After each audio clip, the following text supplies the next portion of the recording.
আপনাদের কাছে সিলেট ৬ আসনে একজন তরুণ প্রার্থী নিয়ে হাজির হয়েছে।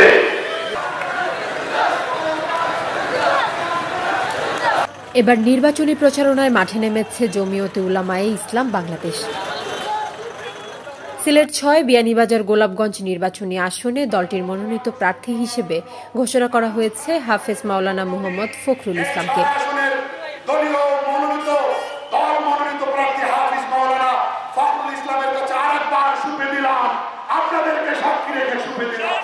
যদিও বিয়ানীবাজার ও গোলাপগঞ্জ উপজেলার মানুষের কাছে এই নামটি বহুল পরিচিত। গেল ঈদে ৫ টাকার বাজার পরিচালনা সহ এই দুই উপজেলার মানুষের জন্য বিভিন্ন ক্ষেত্রে তার অবদান অনস্বীকার্য। এবার কাজ করতে চান এই দুই উপজেলার মানুষের প্রতিনিধি হয়ে, আর তাই বৃহস্পতিবার পৌর শহরের দক্ষিণ বাজারে প্রার্থী ঘোষণা ও কর্মী সমাবেশের আয়োজন করে দলটি। আমাদের শতাব্দীর শ্রেষ্ঠ সংগঠন জমিয়তে উলামায়ে ইসলাম বাংলাদেশ সিলেট ৬ গোলাপগঞ্জ বিয়ানীবাজার আসনে খেজুর গাছ প্রতীক নিয়ে নির্বাচন করার জন্য আলিম উলামা মুফতিরা আমাদের সমর্থন করেছেন। আমি আলিম উলামাদের দোয়া পরামর্শ ভালোবাসায় আপনাদের সামনে দাঁড়িয়েছি। আমি গোলাপগঞ্জ বিয়ানীবাজারবাসীর খেদমত করতে চাই। যদি আপনারা আমাকে ভালোবাসেন, সমর্থন করেন, ইনশাআল্লাহ আমি আমার সর্বোচ্চ দিয়ে গোলাপগঞ্জ বিয়ানীবাজারবাসীর খেদমত করে যাব। নির্বাচন আসলে অনেক প্রার্থীরা আসতেন, অনেকেই অনেক কিছু বলেন, অনেক প্রতিশ্রুতি দেন। আমি এই সমস্ত মিথ্যা প্রতিশ্রুতি আপনাদেরকে দিতে চাই না।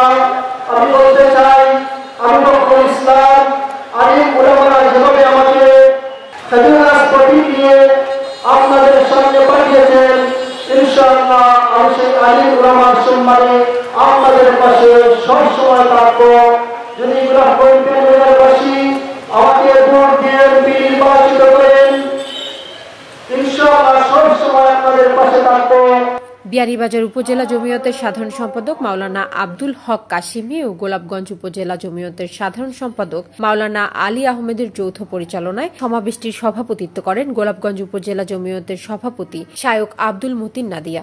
উদ্বোধনী বক্তব্য রাখেন কেন্দ্রীয় জমিয়তের প্রধান উপদেষ্টা শায়খ জিয়াউদ্দিন। প্রধান অতিথি হিসেবে উপস্থিত ছিলেন জমিয়তে উলামায়ে ইসলাম বাংলাদেশের মহাসচিব জননেতা মাওলানা মঞ্জুরুল ইসলাম আফেন্দি। জমিয়তে উলামায়ে ইসলাম বাংলাদেশের আইডিওলজি, জমিয়তে উলামায়ে ইসলাম বাংলাদেশের পলিটিক্যাল কনসেপ্ট, জমিয়তে উলামায়ে ইসলাম বাংলাদেশের রাজনৈতিক দৃষ্টিভঙ্গি পরিষ্কার। ইসলামের প্রতিটি বিধানের কাছে আত্মসমর্পণ করব। রাজনীতি রাষ্ট্র পরিচালনায় যেহেতু ইসলামের নির্দেশনা রয়েছে, এই জন্য জমিয়তে উলামায়ে ইসলাম নির্বাচনমুখী রাজনৈতিক দল হিসেবে আপনাদের কাছে সিলেট ৬ আসনে একজন তরুণ প্রার্থী নিয়ে হাজির হয়েছে। অনেকে বলে মুরব্বীরা, বয়স্ক বৃদ্ধরা ওনারা দল পরিচালনা করেন। নির্বাচন আসলে বিভিন্ন পর্যায়ে আমরা তারুণ্যের উপস্থিতি দেখি না, জমিয়ত তরুণদেরকে এগিয়ে দিতে চায় না। আমরা এবার অনেক আসনে, একাধিক আসনে উদীয়মান তরুণদের ভেতর থেকে বাছাই করে, ছাঁটাই করে একাধিক আসনে আপনাদের কাছে, ভোটার জনতার কাছে একাধিক তরুণ প্রার্থী নিয়ে হাজির হয়েছি। আওয়ামী লীগ পালিয়েছে, পালাবো না পালাই না করে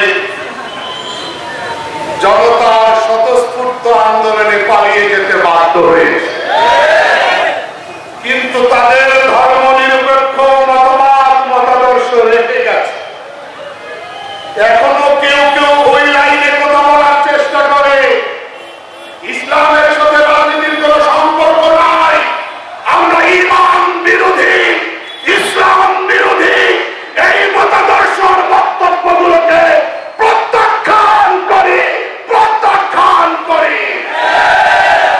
এ সময় দলটির অন্যান্য নেতাকর্মীরাও তাদের মূল্যবান বক্তব্য তুলে ধরেন।